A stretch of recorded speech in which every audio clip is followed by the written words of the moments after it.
sabi ko sa sarili ko, kung sakali ako mamatay, pupunta sila dito. Wala na malagayan kasi hindi naman natin madamdam yun eh. Kaya yung buhay pa, hindi tayo pinalagaan, di ba?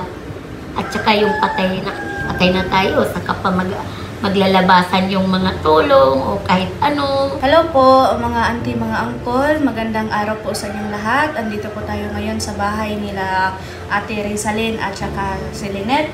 Sila po ay magkapatid. Ilang taon na po kayo, Ten? Running 46 po. 46? For ikaw, Ten? Running 30. 30? Kumusta yung buhay niyo dito, Ten? Sawa ng Diyos naman. Medyo okay lang kahit gipit sa pinansyal. Minsan nga madalas pinaka-importante na malusog lang ang ating kakatawan.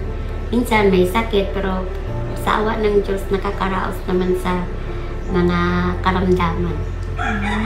May asawa na kayo, Tin, no? Live-in partner lang po. Live-in partner. Ikaw din, Day. May anak na kayo? Dalawa po. Yung isa, yung bunso ko nag-aaral. Yung isa, ayun, naghahanap ng makakalaro o kahit anong sa labas. Sino magsusuporta ninyo dito tayo sa inyong mga pagkain? Wala lang. Kahit yung ama lang ng mga anak ko. Minsan, may magpakatay ng baboy. Minsan, nagsibak siya ng kahoy. Minsan, wala din. Pero, may makain din tayo araw-araw. Kung sa pagkain lang, tulad ng bigas, ay minsan din na masabi ko sa sarili na sawa ng Diyos. Kahit isang saing lang, kinabukasan, may dumating naman bigas, kahit buwan-buwan lang tag 5 kilo. Buwan-buwan 5 kilo? Kada buwan? Nakakaragdag yun sa anak ko. Tapos, may bilang sponsor din siya, kaya laking pasasalamat ko na nasalo yung ano ko. Ilang taon na yung anak mo? 10 years old po. 10? 10 years old? May ulit taon na malay ka? Malapit na po ako may binata. Ikaw, Day? Ito, hindi ito namin na bahay ng magulang. Pinatayo ko ng kapatid ko. Hindi ko na lang sasabihin kung sino siya, basta itong bahay na to, hindi to sa amin na oras na gagamitin to sa kapatid namin. Sasabihin na gusto ko na yung tirahan, wala kaming magawa. Saan kayo? Kaya nga eh. Kaya yung laging sinasabi ko sa anak ko na, anak, pag malaki ka na, pag nakatapos ka ng pag-aaral, mag-ano tayo ng bahay, kahit maliit lang. Tsaka mabuti na sa atin. Noon, tinatago daw kayo ng mga magulang nyo? Hindi lang sa magulang. Oo, totoo yun. Pero naintindihan ko sila kasi yung mga kagaya namin na ganito ang sitwasyon, hindi natin alam na may mga taong mapagsamantala. May mga tao na hindi natin alam kung anong kalooban nila. Kahit ganon, ang ginagawa ng magulang ko, naintindihan ko naman. Kahit minsan nakakatampo minsan, pero sa pagdating dyan, maisip mo lang na mas mabuti ng ganon kasi para naman sa ikabubuti natin yun kasi hindi natin alam yung mga ng tao. Kaya okay lang. Hindi ako nagsisisi na ganon ang trato nila. Hindi man ako na sa mga tao. Pero okay lang kasi nawala man yung magulang ko, hindi ko man na-feel sa kanila yung gaano kahalaga. Laking pasasalamat ko pa din na kahit wala na sila. Ayun, tuloy pa rin ang buhay. Hindi ba kayo nagsisisi na ganyan kayo, na hindi katulad ng iba? Minsan, naisip ko yun, lalo na pag wala ka ng ibang matakbuhan, lalo na pag namumroblema ka na.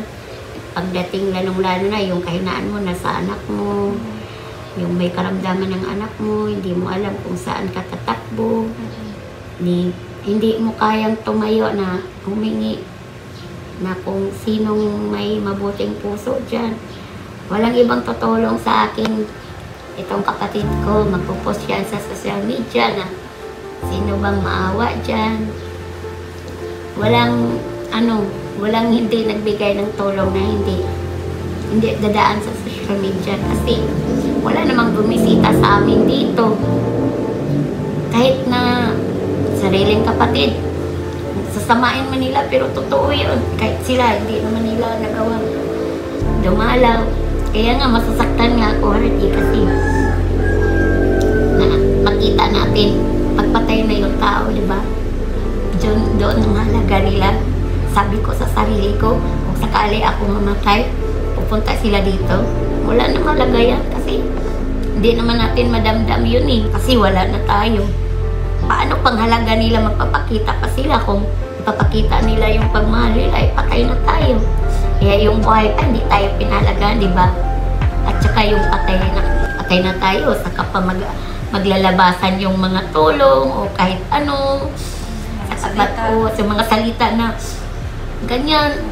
Kaya nga, sinasabi ko sa sarili na mag-move on na lang ako. Pasalamat ko na rin kung mabisitan, maalala nila kami. Pero kung iano pa namin yung sarili namin sa kanila, sana, ganun. Wala na, hindi ko na lang nag-ano na kami kung may problema kami na lang dalawa magsasabihan. Ayun, at saka hindi naman kami pinabayaan ng Diyos eh. Yun lang ang ano sa buhay, laban lang talaga. Salamat ako. Hindi ko, alam mo, blessings kayo eh. Hindi ko sana bumisita ka sa amin. Hindi ko talaga ini-expecto. Ano kayang nakain mo? Bakit kaya dinala yung paa mo dito? Ano kayang ibig iparating? Actually, nung namigay ako ng bigas, yun, nag-comment ako sa'yo. Sabi ko, nakita hindi mo ako nag-comment. kalimutan. Na hindi kita kalimutan. Sabi ko, namigay ako ng iba. Sabi ko, i-separate ko lang yung sa inyo. Kaya may dala ako dyan, andun sa sasakyan. Para sa inyo, gamay. Yung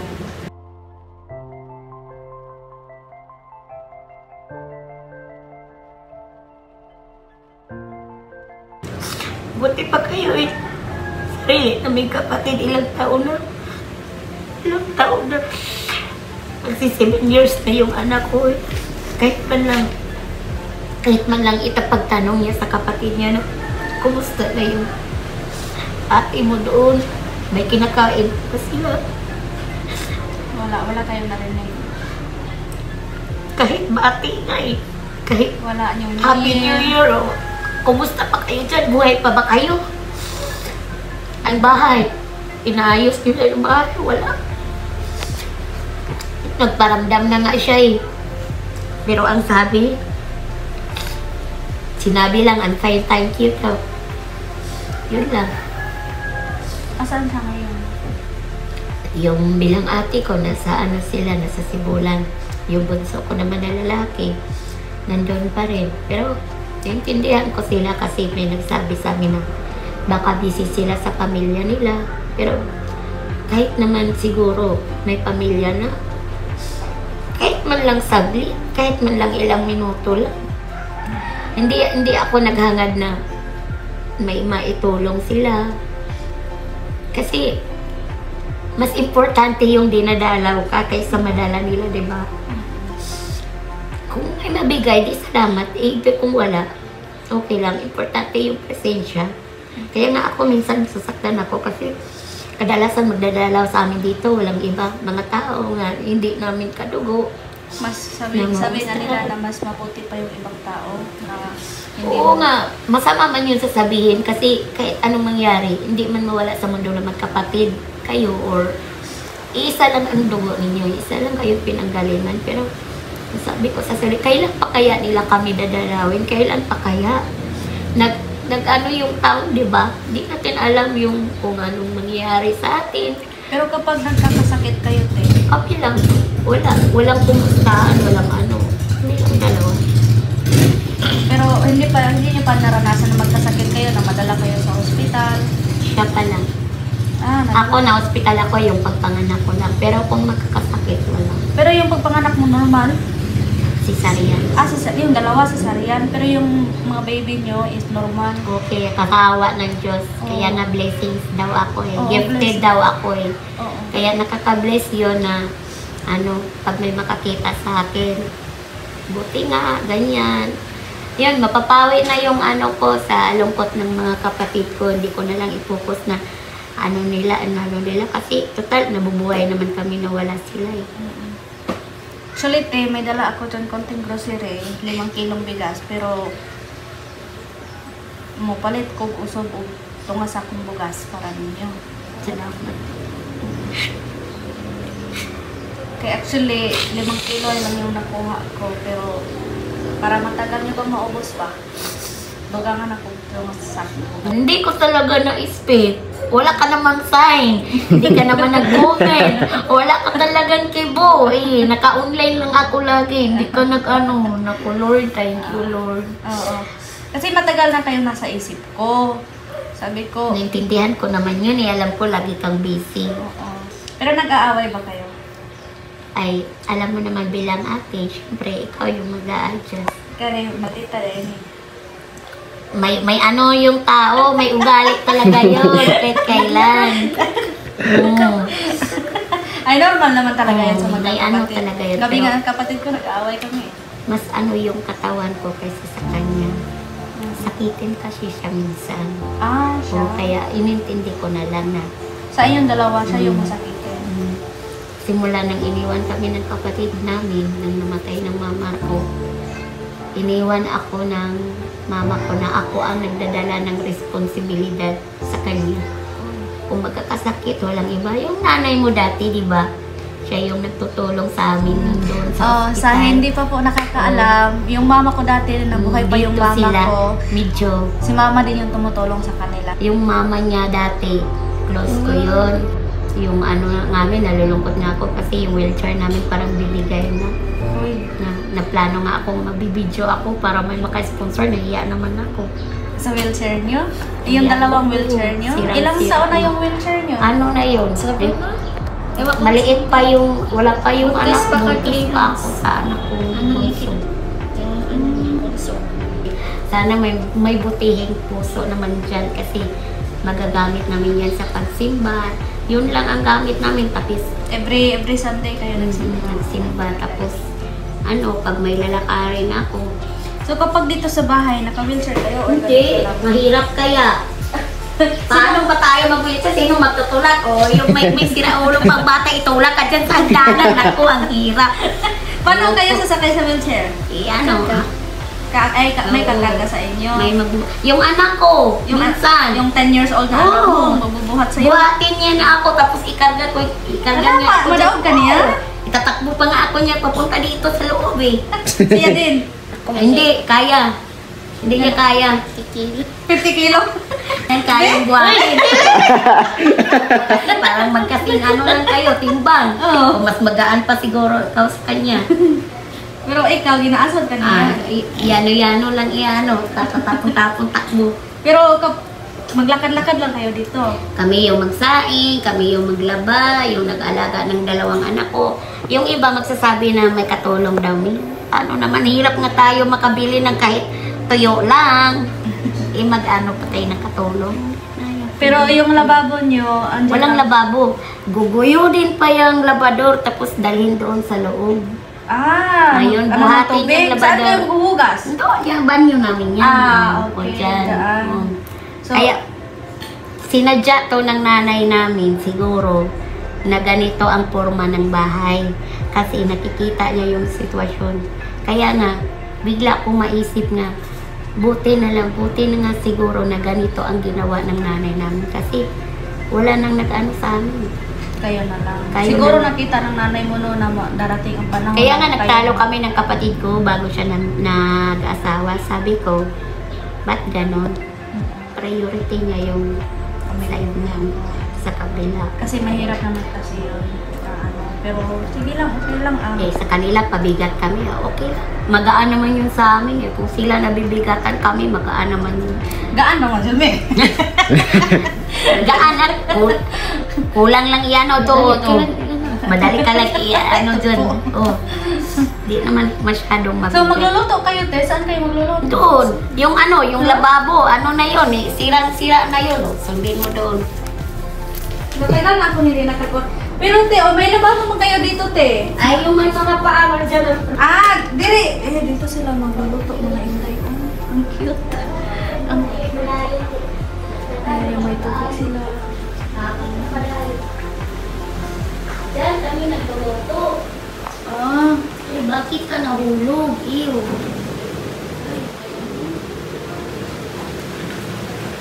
So kayo yung maglilinis dito, Minsan magluluto. na mag-map nga ako pag hindi ako pagod eh. Ay, mag-map? Kalalaba ko lang ng isang araw ng isang labado. Mag-map ako dito, akala mo di ako marunong maglinis. Ngayon mo lang, pag nagsabi ka lang na bumisita ka dito, maglilinis na. Naman lang nagsabi. Surprise. Lucky mo ka. Lucky mo. Hindi ka napunta dito.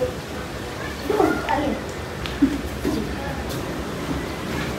Hindi mahirap rin maglakad. Hindi, mas mahirapan pa ako mag-wheelchair. Ay, nagtitinda kaya kami nung isang ano, nung Atong Pasko, nung te? hindi pa nag-anong bagong taon. Di mo nakita yung ano namin? Hindi, wala. Nagpo-post kaya siya. Nagtinda kami ng mga prutas. Huh? Ako yung tigtawag ng mga customer. Atong Pasko, te? Orange. Nakita mo? Atong Pasko? Hindi, yung ano, yung 30. Yung bago bagong taon. Ah. Naubos. Oo. Ayan. Boss. Orange at saka mansanas. Ito yung Kaya, picture nyo. sira na, hindi na maghawid ng break. Tapos, parang ang bumagay na talaga siya. Pangit. Wala nang break. Ayan, di ba? Ano, Butas na. Yan sa kanya, yan. Yung sa akin, mas lalong lost trade sa akin. Kasi, ako yung laging may lakad. Pag nagkuha ako ng pera niya sa asawa niya, yan, nakaano. Gamitin nyo. Ay, oo, te. Delikado na ito, te. Wala nang lakya. Walang Pag break. itutulak ako ng bata, hindi naman makahawi itong kamay ko kasi maligid. Ayan, wala na talaga yung break. Yako, pag lumabas kayo dyan, maligid mo. Hindi, itulak man yan, may magtulak man. Pero pag uwi nyo dito, Tulak pa rin, may nag-aawa. ha? Nahulog na kaya yan. Oo, hinulog ako ng anak niya. Para akong nag-jab intro, nag-ano. Ang sabi lang niya, ma, kaya ko, bitawat kita. 5 kilo lang ito, pero babalik ako mamaya. Dadagdagan ko ng half kilo, half sacks of rice. Okay, oo. Dayon, may binili din akong ito, para ito doon sa tinutulungan kong Amerikano ba. Hindi ko na ano. Hindi ko na. Pero ito snack ng mga bata nyo. May sabon, may gamit sa kusina, na pangluto sa kusina. Oo. Kadako naman tayo aning maayo today. Dako, nagyan ni kaayo para sobre ko taong wala rin. Pangitaong pa na nato. May mga tao talaga na swerte, hindi man swerte sa buhay, pero swerte sa pag-ibig. Oh, kagaya nyo. May picture ka sa mga anak mo? Mamaon na sila. Halika mga Inday, tingnan nyo. Yan. Ito yung dalawang anak niya, mga Inday, babae at saka lalaki. O, di ba? Tingnan natin kung saan naliwat. Naliwat, just inahan. Halati, no? In fairness, very, very big blessing. Kaloy Lord po tayo. Oo. Oh, ang ganda ng anak mo. Gwapo ni anak mo. Na ako ra pud silang dalaon og simba. Oo. Kay hindi natin alam yung mga bata, naka-influence yung ibang bata. Paano tayo makanegosyo nga nandito man tayo sa lugar na nakatago? Wala man tayo sa lugar na ano tayo ang tao. Ang negosyo dahil di man mahirap. Ang pwesto lang mo'y nakakahirap. Tinda mi ng prutas, anong atbang sa Grace Pharmacy. Diyan kami, nakapayong lang. Mainit kaya na ano yung ano ka namin sa init. Mga apple, grapes. Sasabihin na lang kami nila, bilhan na lang kayo kasi nakakaawa naman kayo ang init niyo. Tapos, ganyanan ka pa ng badyaw. Ganyanan ka pa. Manginit sila. Tapos may magagalit. Tingnan mo sila, nagsipag nga sila Akala kayo. ko bibili. Hingi lang kayo dyan. Oh, yung badyaw, kompleto. Hingi lang. Hingi lang kayo. Sila, ganyan kapansana nila. Naghirap na sila. Kayo pa kaya, magtrabaho kaya kayo. Pero naubos talaga yung mga prutas nyo. Oo, gabing-gabi na, nagpagabi kaya kami na, abutan na kami ng dilim. Kung nakita ko sana ko yung post nyo na, mabilhan sana kayo. Yung product ko ba, may product ako na kangkong chips. Baka makabalik ako dito, hindi natin alam. So, tryan ko yung bigyan ko kayo ng kangkong chips. Ito na yung, ano mo. Panganay ko. Ali, lingkod. Na, Saan ka galing? oh, at ang Maroon. Ano masura siya? Namamasura ka? Nagtatabon ko ng motor. Yung Ah. mga motor. Dito. Yun sa kanila yung mag-asawa. Yan sa gitna. Wala dahil mo magtapad, te? Wala. Dahil naman po kami. Ito yung kwarto ng mga Anday. Oh, okay lang na. Ito yung CR nila.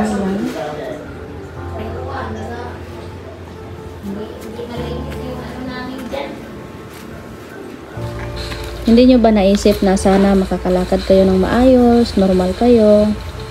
Anong klaseng lakad na makakatayo? Oo, makakatayo. Kung yun lang iisipin, kung pwede lang sana. Pero sa ngayon, parang imposible na yun mangyari.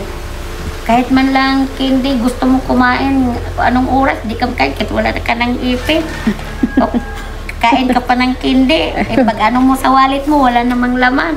Eh, yung anak mo nang manghingi ng pambili ng tinapay, wala kang maibigay. Ako po si Rizalyn Baldado.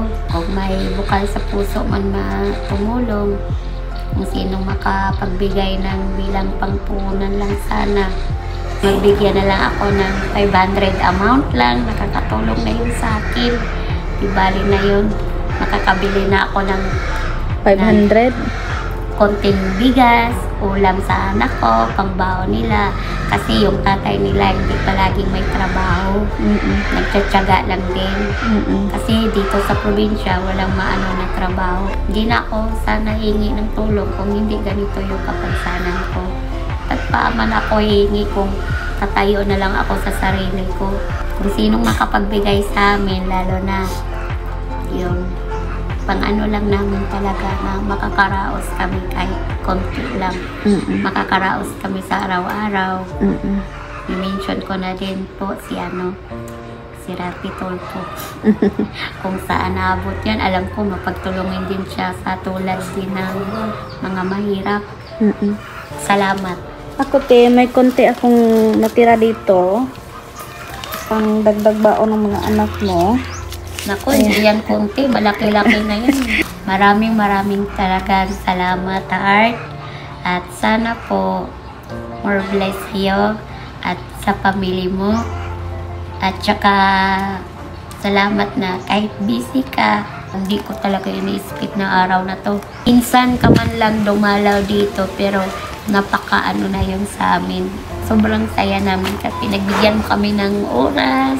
Ay, syempre. Hindi ko alam na busy ka pa doon sa inyo, pero sinasadya mo pa na makipagkwentuhan. Ay, syempre. At salamat din na kahit wala na yung mama mo, ayan tuloy pa rin yung buhay mo. Oo. At sana hindi ka magbago. At sana yung blessings mo ay umapaw pa ng umapaw para hindi lang kami matulungan mo, may iba pang nangangailangan maliban sa amin. Kaya malaking thank you and God bless. Thank you po.